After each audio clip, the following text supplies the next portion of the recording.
Hi, I'm James Lamont, Fellow at the Vidine Center for Rural Economic Development at the University of Minnesota Crookston. Today, we're going to continue our supply chain series as it pertains to disruptions, COVID, and now the conflict in Eastern Europe. In mid-May, the Federal Bureau of Investigation issued a warning concerning cyber vulnerabilities within the agricultural sector. As you're aware, over the last 100 years, farms have become much smarter. Over the last decade or two, we've entered periods of precision agriculture, which utilize some of the world's most sophisticated technologies to ensure and optimize the best crop possible to feed the world.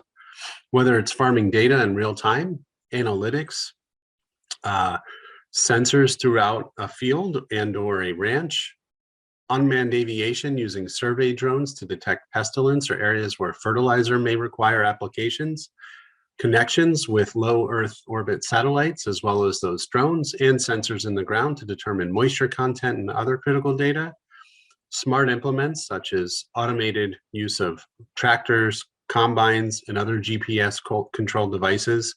All of these components have come together to create an ecosystem or an Internet of Things to ensure optimization of production, as well as the ability to maximize profit on a farm.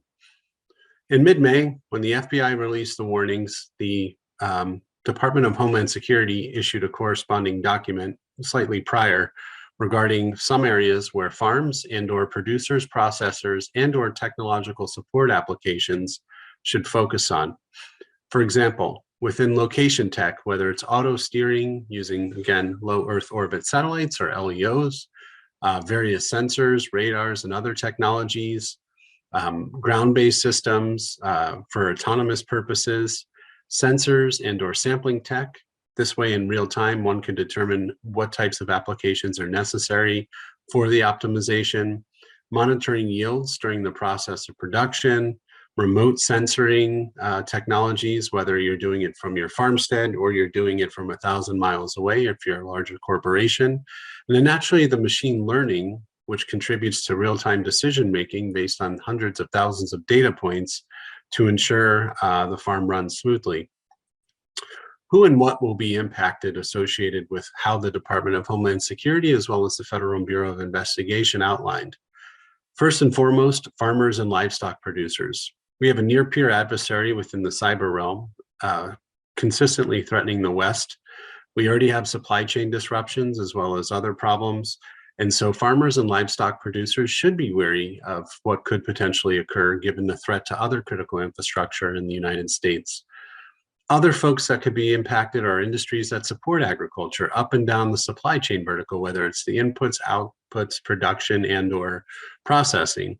Same thing with wholesale and retail customers. For example, stores across the country have become very adept at real-time data to determine what is needed and when so that customers reduce waste, but also are able to optimize supply chains given the disruptions that have occurred across the globe.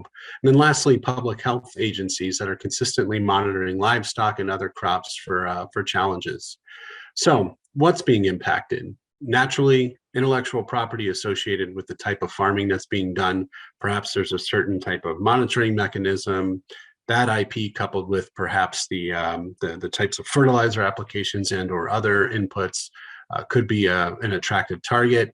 Data integrity to ensure that processing is occurring and or movement of products from point A to point B, and then availability of real-time data to ensure that the end-to-end process within the appropriate agricultural cycle is moving in real time.